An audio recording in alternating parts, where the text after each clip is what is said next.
There are some houses that stay on the market for a very long time, and it's hard to figure out exactly why, but here's the reason that this actually happens and how you can actually fix it. So go ahead and subscribe because I'm going to show you the exact steps that you need to take. And I've been doing this for over 20 years. In real estate, time is a telling indicator that something is wrong. So most homes, they actually sell within the first 30 or 60 days. So when a property lingers past that 90-day mark, it's a signal that something is off. So let's dive into the 5 top reasons that your house is not selling and what you can actually do about it. Now, you may not want to hear this, but it's the truth.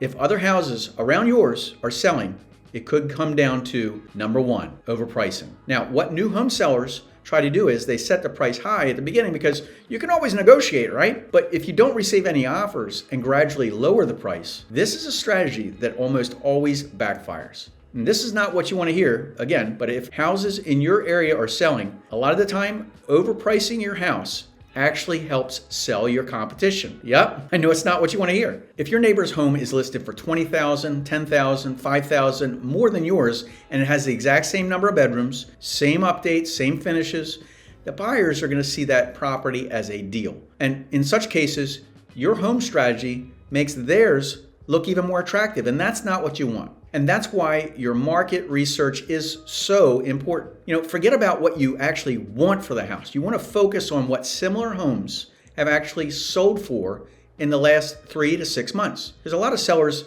they only look at the active listings, but those show the sellers what they're asking, not what the buyers are willing to pay or what they've actually been selling for or appraising for. So the real numbers come from closed sales because that's where the market has already spoken. Now, real estate experts with the experience and the skill, they're going to have this information because they already worked in that neighborhood recently. And this is why you want to work with the local expert, which leads us to number 2, repairs and cleaning. Now, buyers don't want to walk into a house with a contractor's mindset because they're not thinking about those small repairs which they can fix later. If that's the case, they're thinking about how much am I going to take off on this house. So when they walk in, they instantly decide whether this house feels right or not.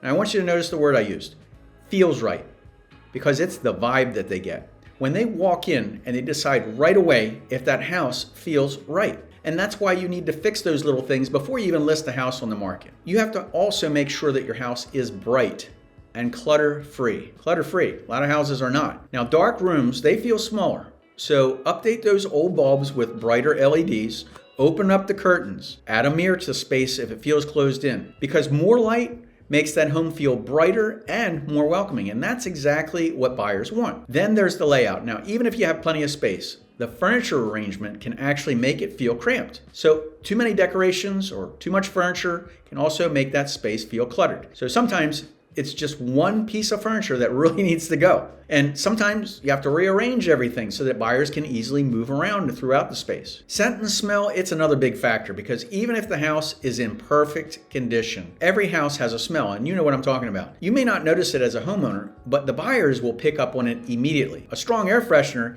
is going to make people feel like something's being covered up, like pet smells and mold. So the best approach really is a deep clean. But if you're going to use air fresheners anyway, make sure it's a light, natural scent. Don't overwhelm them. Actually, before you even list that house for sale, open all the windows up, open the doors. Fresh air, let it come through because it's going to make a big impression on your house when you do list it. Which leads us to number 3, and that's location. Now, the fact of the matter is you can't move your house, but it could be the right house, but it's not in the right place. So location is one thing that you can't change, but you can change the perception on how others feel and see your house. So if your home, for instance, is located near a busy road, you might turn off families with kids. But for commuters, hey, that's great because you're going to have easy access to the main roads. That's a major plus. Plus, instead of hiding facts, you want to highlight them. So mention how they can cut down that driving time or avoid all those crazy back roads. So remember, buyers are willing to accept a location trade-off if they feel like they're getting a deal. But that doesn't always mean that you got to lower the price. So offering incentives like covering closing costs or things like that make buyers feel like they're getting some kind of an extra value. And I see this next one on our list very often, and that's number 4, poor marketing. Now, the agent you choose that sticks it in the MLS and waits for somebody to come by, wrong answer. The days of sticking it in the MLS and waiting are gone. So you've got to get in front of maximum buyers on all 3 levels. That's in-town buyers, out-of-town buyers, and buyers who are already working with another agent. Now, if your house is not selling, you need to look at how you're marketing it, how much money your agent is actually spending, where they're spending it, who they're communicating with, and what's going on. Because the basic online listing may not always bring you any kind of a sale. Buyers are scrolling past homes in seconds when they're online. And if your listing doesn't grab them right away, they're gone. And guess what? You will not get a second chance.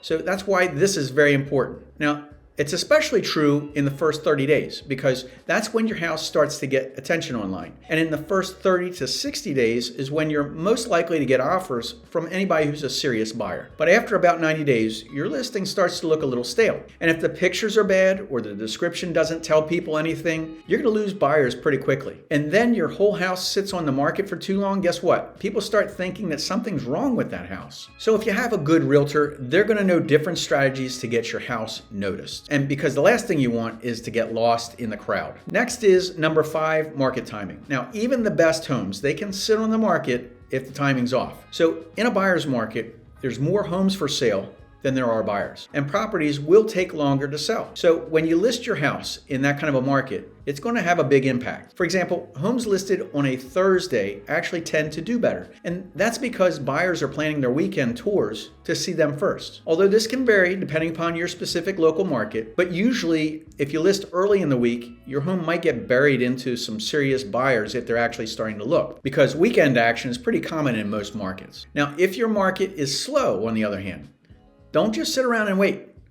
You're going to want to think about offering some small incentives, things like covering closing costs or including appliances, because with each little adjustment or tweak you make, you want to wait and see how they perform. Now, these extras can make buyers feel like they're getting some more without forcing you to cut your price, and that's the objective, right? So if your listing's been sitting for months, or 6 months or a year, you want to consider a relaunch. You want to take it off the market for a few weeks, maybe a month, update the photos, the description, and then relist. Now, this makes the listing feel new again without dropping the price, and that is important. Now, one thing I want you to know is when a house stays on the market for too long, it actually creates a stigma because people look at houses a lot online before making any action. So after about 90 days, buyers can get suspicious, and that's why you can't wait too long to make any of these changes. So if your house isn't getting any serious offers in 60 days, don't just wait and hope. That's not going to do anything. You want to change your strategy. Lower the price, get new pictures, try a different way to market to people. So at the end of the day, the price, how you present the home, and your market timing, it all matters. So you need to make these changes really early in the game. So I got a question for you. Are you selling? Are you having issues? Go ahead, put it in the comments. Let me know where you are. What's happening with you? What are your experiences? Have you sold a house before? Have you had any good experiences? Any bad ones? I really want to know what's going on with you. And I really do truly appreciate you watching these videos here on this channel. If you're thinking about selling a house, my team is here to help. I'm Jerry with Jerry Pinkas Real Estate Experts. If you're thinking about buying or selling a property in Myrtle Beach, South Carolina, pick up the phone, give us a call. 843-839-9870. I really do appreciate your considerations. And make sure you like this video and share it with someone you know could actually use it. So if you subscribed, guess what? I'm going to see you in the next video. Take care, guys.